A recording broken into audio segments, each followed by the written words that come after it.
প্রাক্তন মানেই জীবনের কিছু ফেলে আসা অধ্যায়, কিছু ফেলে আসা চাওয়া পাওয়া, ফেলে আসা টিউশনের মতো। সেদিন হঠাৎ দেখা তোমার সঙ্গে ট্রেনের কামরায়। ট্রেন বলতে মেট্রো। জানি না প্রাক্তনদের সঙ্গে কেন ট্রেনেই দেখা হয়। তুমি পরেছিলে তোমার প্রিয় গাঢ় নীল রঙের শার্ট, মাথা নিচু করে এক মনে মোবাইল জানলে আঙুল চালিয়ে যাচ্ছিলে, যেন দেখতেই পাওনি আমাকে। নাকি দেখতে পেয়েছিলে বলে ওই মোবাইলটা জন্মদিনে তোমাকে উপহার দিয়েছিলেন তোমার কাকা। বাতাসে ভাসছে সেই অতি চেনা বডি স্প্রের গন্ধটা। তোমার মনে আছে এই বেডটু করেই আমরা শপিং করতে যেতাম নিউ মার্কেটে। তোমার ওই নীল শার্টটা তো ওখান থেকেই কেনা। তোমার মনে আছে প্রিন্সেপ ঘাটের সেই পড়ন্ত বিকালের সোনালি দিনগুলো, হাতে হাত ধরে দেখা রক্তিম সূর্যাস্তের আভা, কলকাতা শহরের কাঁপতে থাকা ছায়া বুকে নিয়ে বয়ে চলা নদীর জলে পা ডুবিয়ে বসে থাকা, সেই বৃষ্টির মধ্যে ট্রাম লাইন ধরে হেঁটে যাওয়া, ভিজতে ভিজতে কত মান অভিমান আদর আবদার। অতীতের স্মৃতি বড় সুখময়,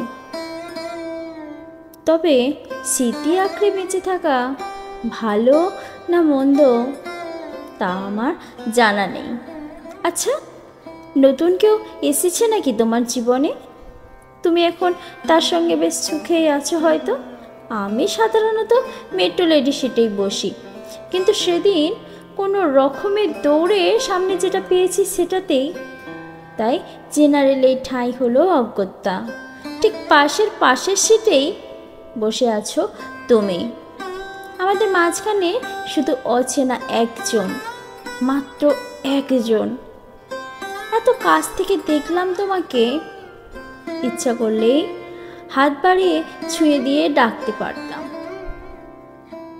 সেই হাতে এখনো লেগে আছে তোমার উষ্ণ স্পর্শ, নিঃশ্বাসে এখনো তোমার উজ্জ্বল উপস্থিতি। শ্যামবাজার, সোমাবাজার, সেন্ট্রাল, একের পর এক মেট্রো স্টেশনের নাম অ্যানাউন্স হচ্ছে, যাত্রী নামছে উঠছে। তুমি কোথায় নামবে আমি জানি না, তবে আমি নামবো রবীন্দ্র সদনে। আমি নয়, আমরা। মাকে নিয়ে যাচ্ছি সাথে, কিছু টেস্ট করাবো। আমার মায়ের ব্লাড ক্যান্সার, 4th স্টেজ।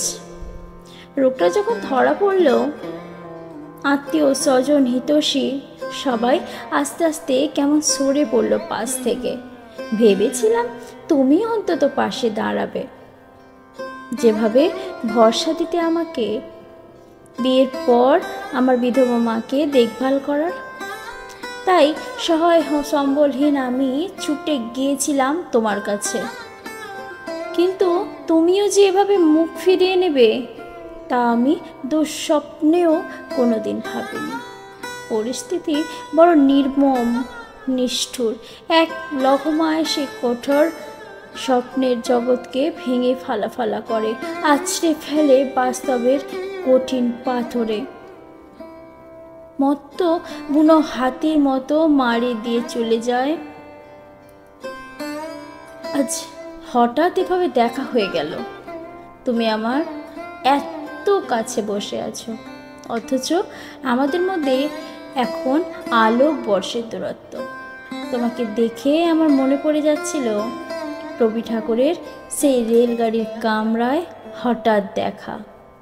খুব ইচ্ছে করছিল জানো, তোমার হাতটা একবার নিজের হাতে টেনে নিয়ে জিজ্ঞেস করি, আমাদের এতদিনের সম্পর্কটা কি ঠুনকো ছিল এতটাই যে সামান্য একটা দমকা বাতাসে এভাবে ভেঙে পড়ল কাঁচের মতো টুকরো টুকরো হয়ে। থাক সেসব, সংযত করে নিজেকে। অতীতের দুঃস্বপ্ন বর্তমানে টেনে এনে কি লাভ।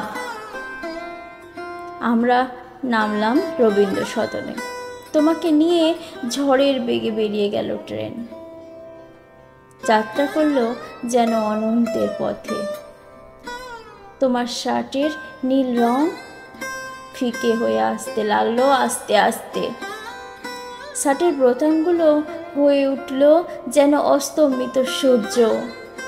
ফিকে নীল রঙে গোলাপি হলো দাবানিশি। অস্ত যেতে শুরু করলো।